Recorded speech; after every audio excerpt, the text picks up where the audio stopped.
Okay, so today we're going to talk about nebular theory, or the formation of the solar system, how we believe that the solar system formed.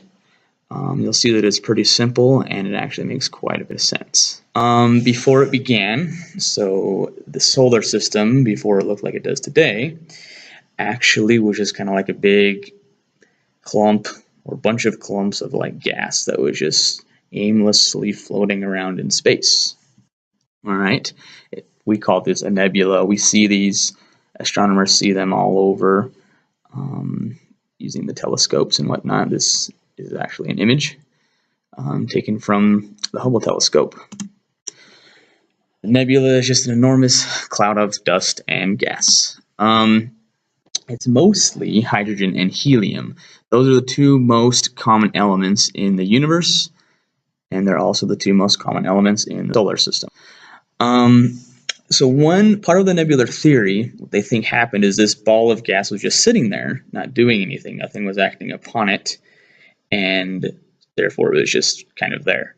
But what they think is a supernova, you can see in the image, exploded. A supernova is a star that explodes.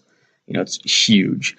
So they think what happened is a close by star exploded, and it caused the nebula to start collapsing in on itself because it moved it. And so it began to move it and move it towards the center. And you'll see that once it started to collapse on itself, it actually began to rotate. It began to like swirl and exactly. And it started forming what's called accretion disk.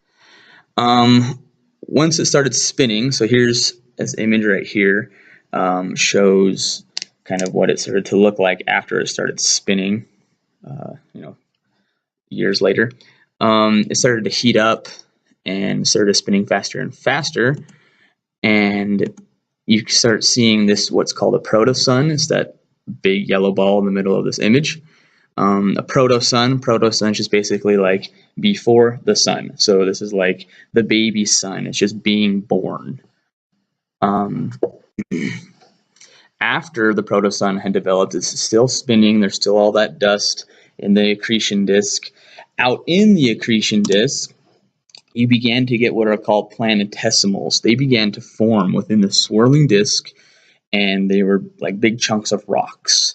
A good analogy would be like, like the asteroid belt, like, big chunks of rock like that. All right.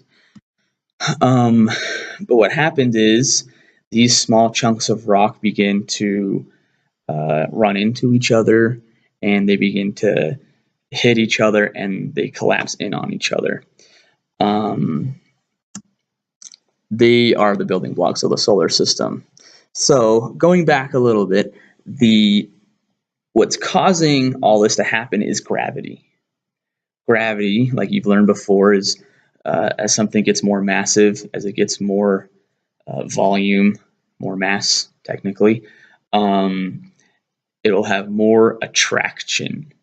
And so its gravitational attraction is more powerful. And so that's why at the center of the solar system, or right now, of the accretion disk, you have the sun. It's huge. Most of the mass is there. All right. And that's what's happening with these planetesimals, because if you would imagine in this big giant accretion disk, you have a bunch of dust. Well, when one dust clump is bigger than its neighbors, it has more gravity. And so it's going to attract those smaller neighbors to clump to them, right? And so then now it has even more gravity. And so that's what's happening, is these planetesimals are forming. Planetesimal is just a small planet, small little planet, all right? And they're the building blocks of the solar system. And they begin, as they're spinning, they collect more and more, and they're sweeping up all the dust and all the gas and everything. They're accreting themselves to each other. And that's when these planets start forming. The planets, and when I say planet, I mean our planets. Mercury, Venus, Earth, Mars, so on and so forth. And you can see in this photo, that's how that's happening. the small planetesimals are colliding with each other, like bigger ones are now colliding, and they become even bigger, sweeps it out, and you get the inner and outer planets grow. So now I'll just start talking about the inner planets. Talking about the solar system here. We have the inner planets from left to right. We have Mercury, and then Venus, Earth, and then Mars. And this is actually to scale compared to the Earth. And this is how big, not to scale on your computer screen, but to scale in comparison to Earth. If you're going to say Earth is this size, well then this is how big the other planets are compared to it. So there's some similarities with the inner planets. That's why we called them the inner planets, and we differentiate them between the inner planets and the outer planets. They're smaller than the outer planets. They're rockier, and they are denser than the outer planets. They have a large percentage of heavy elements such as iron and nickel. And the gravity that these planets have aren't strong enough to hold these lighter elements. The nebula had a lot of hydrogen and helium, right? Those are really light elements. Well, they weren't strong enough to hold these light elements. And so once the sun, proto-sun, started giving off lots of light, there's what's called a solar wind. And the solar wind actually blew away a lot of these lighter elements and gases. That's why Mercury and Venus don't really have much of an atmosphere compared to Earth, and also Mars, because you see Mars is a lot smaller. It doesn't have much of an atmosphere. They do have an atmosphere, but nothing compared to the atmospheres that are on the outer planets. The outer planets, or the gas giants, are known as Jupiter, Saturn, Uranus, and Neptune. Excuse me. Jupiter, Saturn, Uranus, and Neptune are mostly gas. They have low densities and are huge. Like I was saying before, they're massive.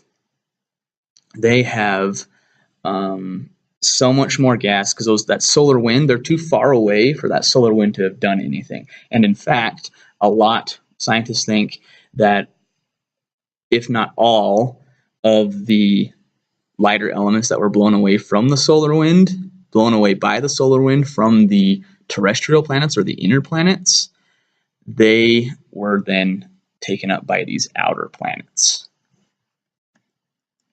And they didn't lose any of these.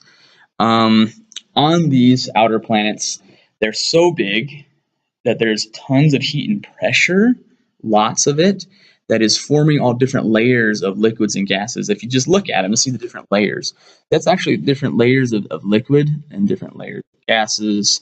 And then there's storms that are happening on Jupiter, and a lot of that is just due to differences in pressure. Just like on our planet, storms are differences in pressure, right? Exact same thing happening on Jupiter and on Saturn, Uranus, and Neptune.